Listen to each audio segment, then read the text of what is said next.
Beach is a popular public beach located at the southwest tip of Panglao Island, Bohol, in the Philippines.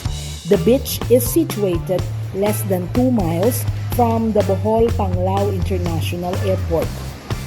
It is known for its white sand, rocky cliffs, and dotted with restos, bars, and commercial facilities that line the 1-kilometer stretch of beach for your enjoyment.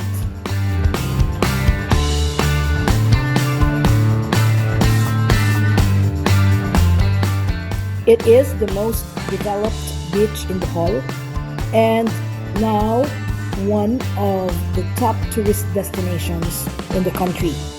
Alona Beach is full of pure fine white, sandy, and clear turquoise blue water.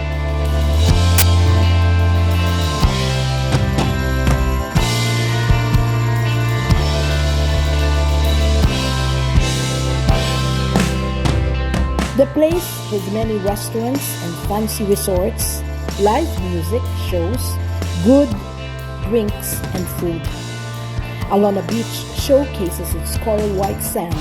It stretches 1.5 kilometers and ends in rocky cliffs at both sides.